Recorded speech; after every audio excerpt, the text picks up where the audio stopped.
বন্ধুরা, পরশুরাম সিরিয়ালের আজকের পর্বে প্রথমেই দেখা যায় পরশুরাম বলরামকে বলছে, আমি ঠিক চিনতে পারবো লাড্ডুকে দেখলে। তখন সেখানে লহরী আসে, এসে বলছে, আপনি কার সাথে কথা বলছেন? বলছে, আমার একটা ক্লায়েন্ট, আমি তো জীবন বীমা করি। জীবন বীমা মানে লোককে নতুন করে জীবন দেওয়া, কিন্তু আমি আমার লাড্ডু জীবনে কোনো সুরক্ষা দিতে পারিনি। স্পেশাল ব্রাঞ্চের অফিসার সত্যজিৎ মুখার্জিকে বলছি যে আপনাদের স্টেটমেন্ট তো বলরাম নিয়েই নিয়েছে, আর আপনারা যে ভুলগুলো করেছেন বা করেননি তার খেসারত আমাদেরকে দিতে হচ্ছে। বিজিত লাহিড়ীর ব্যাকগ্রাউন্ডটা আপনারা না জেনেই বিয়েটা দিয়ে দিয়েছেন, নাকি সবটাই জানতেন?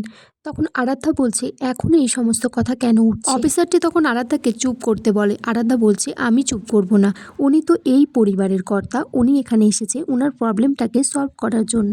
ওনার বাড়ির মেয়ে জামাইকে খুঁজে পাওয়া যাচ্ছে না, আর আপনি এখানে উপদেশ দিচ্ছেন। কবির তখন বলছে, আমার মাথার উপর কর্ণ চ্যাটার্জির ট্যাগ আছে। ওই তটিনী গাঙ্গুলি মহিলাটির একটা সন্তানকে পাওয়া যাচ্ছে না, আর একটাকেও কিন্তু পাওয়া যাবে না। তখন আরাধ্যা বলে, বেশি মাথা গরম করো না, তুমি এখান থেকে এসো, যা বলার জেঠুমনি বলবে। অফিসারটি সত্যজিৎ মুখার্জিকে বলছে, আপনি বাড়ি যান, চিন্তা করবেন না, তদন্ত চলছে। আর একটা কথা বলার আছে, বিজিত লাহিড়ী একটা ইন্টারন্যাশনাল ক্রিমিনাল, আর আমাদের কাছে খবর আছে এই কথাটা আপনি জানতেন।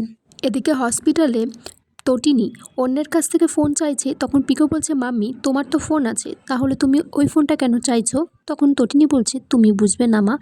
পিকো বলছে, মাম্মি ভাই আসবে না? বলছে, হ্যাঁ ভাই তো ফিরে আসবেই। তটিনী তারপর পরশুরামকে বললে যে পিকোকে নিয়ে গিয়ে বাড়িতে খাইয়ে আনতে আর ফ্রিজে খাবারগুলো রেখে দিতে। তখন নার্সের কাছ থেকে ফোন নিয়ে তটিনী নিশাকে ফোন করে আর বলে যে কোনো ক্লু আছে? নিশা বলছে না। লাড্ডুর কোনো খোঁজ পাওয়া গেছে কিনা শুনছে। তখন নিশা বলছে না, হয়তো ওরা খেলছে। ওরা বলতে শীতল, বাপ্পার, সত্যজিৎ মুখার্জি, কর্ণ চ্যাটার্জি, কবির চ্যাটার্জি। তটিনী তারপর নিশাকে বলে, তুমি একবার অডিটোরিয়ামে যাও যেখানে গুলিটা চলেছিল। ওখানে যে শুটারটা ছিল, যে শ্যুট করেছে, তার নাম, ঠিকানা, গোত্র সবকিছু কিন্তু আমার চাই। পরশুরাম আড়াল থেকে তটিনীর সব কথা শুনে বলরামকে ফোন করে আর বলে যে অডিটোরিয়ামের যে সমস্ত লোককে অ্যারেস্ট করা হয়েছে তাদেরকে ছেড়ে দে। বলরাম বলছে, কি পাগলের মতো কথা বলছিস, ওরা তো দাগি আসামি, ওদেরকে ছাড়া যাবে না। তখন পরশুরাম বলে, ছেড়ে দে, আর তুই সৌরভ আর মায়া নজর রাখ। পরশুরাম বলছে, এখন থেকে 2 ঘন্টা পর আমি পিকোকে খাইয়ে দাইয়ে লহরী চ্যাটার্জির কাছে দিয়ে আসবো, তারপরে স্পেশাল ব্রাঞ্চের সামনে দাঁড়িয়ে থাকবো। এদিকে সৌরভ বলরামকে বলছে, পরশুরাম যেটা করছে ঠিক করছে না কিন্তু। তখন বলরাম বলছে, পরশুরামের বুদ্ধি অনেক তীক্ষ্ণ, ও যেটাই করবে ভালোই করবে, ওদেরকে ছেড়ে দেব, তারপর ওদেরকে ফলো করতে যারা আসবে আমরা তাদেরকে ফলো করব, সেই সূত্র ধরেই আমরা অপরাধীদের কাছে পৌঁছতে পারবো। তখন সেখানে অফিসার আসে, এসে বলে বলরামকে, কোথায় পৌঁছাবে তুমি? বলছে, তটিনীর কাছে। সৌরভ তখন বলছে, স্যার এরকম একটা রিস্ক নেওয়া আমাদের কিন্তু উচিত হচ্ছে না, এমনিতেই প্রেসটা আমাদের মুন্ডপাত করছে, কচুকাটা করছে। তারপর গুন্ডাগুলোকে ছেড়ে দিলে তারা বলছে যে আমাদেরকে কেন ছেড়ে দিচ্ছেন? তখন মায়া বলছে, তোমাদের বেল হয়ে গেছে। বলছে, কারা বেল করেছে? তখন বলরাম বলছে, তোদের বাপ আছে যে পিছনে, সে বেল করেছে। অফিসার তখন বলরামকে বলে, একটু 19-20 হলেই কিন্তু গন্ডগোল হয়ে যাবে, ওদেরকে চোখে চোখে রাখবে, হারিয়ে যাও, এক্ষুনি বেরিয়ে পড়ো তোমরা।